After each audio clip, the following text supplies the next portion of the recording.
Waiting destroys your confidence. Every week that you wait, you are losing more than you realize.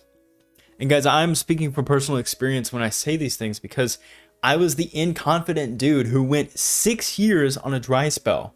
I literally lost my virginity when I was 21, and then I didn't have sex again until I was 27 years old. And during that time, I was a chef. So I was working in kitchens all day, every day, never going out, spending 12 hours a day locked in a room with the same, mostly dudes, but the same like 4 or 5 people. Very rarely did I ever meet any girls. And then if I did, I had no experience, no confidence because of all the opportunities I didn't take. Now I'm in this experience where I meet one girl for the first time in a whole year. And yes, I don't have the confidence to go talk to her, obviously. So I spent 6 years never having sex, never having any dates or relationships until finally I actually hired someone. Now I didn't, but my boss hired someone who was my employee that I thought was attractive. So I was the creepy manager who was trying to date his employee. And because I was in such a weak position where I didn't have any girls, I didn't have any girls lined up. I wasn't having any sex. I didn't have any relationships. I was so eager and dying to have a woman in my life that I changed myself for her. I was like, whatever you want, basically. And she totally used me. She got more money. She got more hours. She got special treatment at work, right? All she had to do was flirt with me a little bit. And then boom, I give her whatever she wanted. I didn't even realize I was being used. I had no clue. I thought she was in love with me. I was in love with her. I had super strong feelings for this woman. And she just totally stomped on them and treated me like trash. Now, guys, I tell you all of that to tell you that my confidence was at an all-time low with women. Now, confidence is, guys, every time that you don't take action, your confidence keeps going down. And your regret keeps going up. And these things compound. Over the course of years, your confidence will just hit lows that are almost irreparable. And your regret will hit highs that feel suffocating. It's to the point that this is what leads people to do horrible things like suicide or rape. I will say, I know that is a big claim, but I will say that that's true because I believe that men who are committing suicide, if they had the woman of their dreams, they would not be doing that. Or men who are raping people, if they were having the woman of their dreams in their life, or at least women in their life who they're regularly sleeping with, they would not be raping people. So I strongly believe that some of the most evil in the world comes from men who are sexually deprived, who are deprived of relationships and love from women. And it comes from this concept that I'm explaining here, which is as you miss opportunities and decrease your confidence and your regret goes super high, you start to go a little bit crazy and you start to do things out of the norm of what you would do. I bet most people never think they would do anything so horrible, but then they just get to this terribly low point. Low confidence, high regret is a recipe for disaster. But I know nobody is thinking, let me miss opportunities. It's okay. Most people are just in a comfortable place. As a chef, I was in a comfortable place. If I went home, I was tired. So I would just play video games, watch TV, whatever. I was comfy. So I didn't want to take action because it's uncomfortable and it could mess up my life. It could twist things around. Who knows what a relationship would do to my life. But once I found that girl who basically just used me and I let her, that showed me that no, this is seriously something I want. I'm just ignoring those feelings, that gut internal realization of like, women are something I want in my life and I'm trying to act like it's not a big deal. Oh, I'm focused on my career, I'm focused on making money. But as I'm doing this and then I see a cute girl, I can't not see her. I see them everywhere I go and I think about talking to them. But I'm missing opportunities and just allowing myself to stay in that comfort zone. That comfort zone that is created as you ignore these opportunities or as you're waiting for the right time, for the job to be right, for the right girl to show up, for God to come and save you. As you are waiting for these things to happen, you are actually building and constructing a life that is normalized around the idea of not taking action. And this will affect other areas. Because those years I was a chef, for the first few years, I was super focused on becoming a chef. I was extremely invested, reading books. Most of these books behind me are cookbooks, and some of them are very expensive. And I spent so much time reading and learning and growing and watching YouTube videos and going to work and cooking and then going home and cooking. Cooking was my whole life for about a year or two. But what about the other 4 years that now I am a chef? Cooking is pretty easy. I'm kind of just doing it and making money and then going home. What am I doing now? I'm just waiting. I'm waiting for something to happen, for life to happen for me, instead of taking deliberate action that I chose to take because I want a result in my life. We are men. We should be deciding what our life is going to look like and working towards that goal. It is the most fulfilling thing you can do. It builds your confidence. It reduces your regret, even if you're not getting the result. Just going out and approaching and meeting girls and trying to take opportunities, even if you're getting rejections, feels so much better, and it reduces your regret. So we were talking about that curve of like confidence goes down, regret goes up.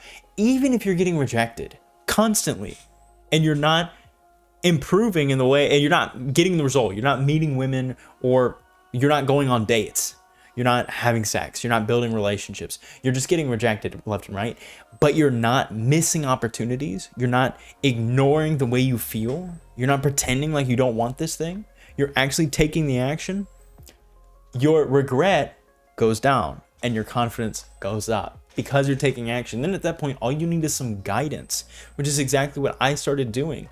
I struggled with this for so long that once I fixed this area of my life and I became much better with women and actually knew how to talk to women and had the confidence to go do it, I decided that I wanted to help other people do it as well. So that's why I became a coach who helps men overcome these challenges. If you're interested in working with me one-on-one, there's a link in the description to book a call to apply. These comfort zones, they feel very safe, but this is a biological wiring that we have. As you are feeling safe and comfy in your little bubble and you're not taking action, that bubble is condensing and it's actually becoming stronger. It's like chains around your wrists that at first they're like little strings, they're weak, but over time they become these giant gold chains that you didn't notice were growing and strengthening. And now as you try to take action, it feels impossible. Like all of this weight is pulling you back and holding you, trying to keep you in your comfort zone. It's because your brain is wired and designed to avoid pain and danger, and it sees these fears of rejection, of failure, of judgment as danger. Those are lions and tigers, and we need to avoid them. So let's not challenge ourselves. Let's not grow. The brain is not built for growth. Our brains are built for survival and reproduction, and that's it. And you're not even going to do the other one because you can't meet girls in today's age. You're not going to reproduce. So all you're doing is surviving. Who wants to just be born, pay bills, live a safe life, and die? That's the life you are living, whether you realize it or not, because you have these little bursts of positive moments from playing a video game. Right? You feel good when you play a video game or you watch a YouTube video, so you get this dopamine and you ignore what your life is really shaping up to be, which is nothing. It's shaping up to be nothing. And I get it, bro, because I've been there. Because I spent years, that's why I gave you my story.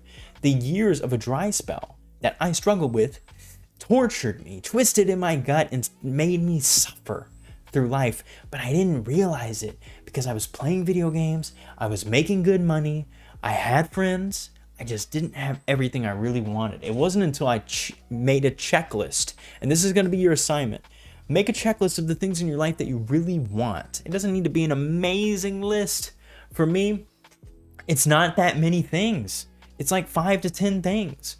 Like freedom to travel, new experiences, learn new things, meet amazing people. I mean, the list is not that much longer than those things. Those are like the core things that drive me and fuel me. So when I wrote those things out as the most important things in my life, and I saw that being a chef does not give me those things.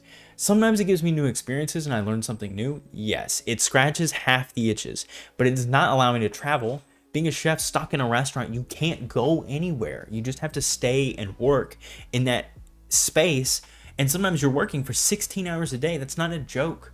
I literally have had a 21-hour shift where I had to work. I got to work at 3 in the morning and I got done with work at midnight. 21 hours. It was insane. I was exhausted. The next day I could do nothing. I was a stone brick. I was just dead on the couch. And that was the life I was living, and I had no idea. I didn't realize until I took some time to checklist out what are the things that are priority for me. Now, you may have a lot more things. You may write out 15 things. Brandon, I want all this stuff.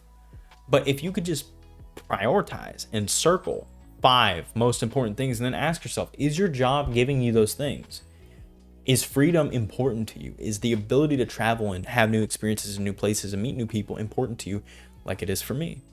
That was important for me, and it's still a high priority for me. So meeting beautiful women is part of scratching that itch. I like meeting beautiful women in other countries.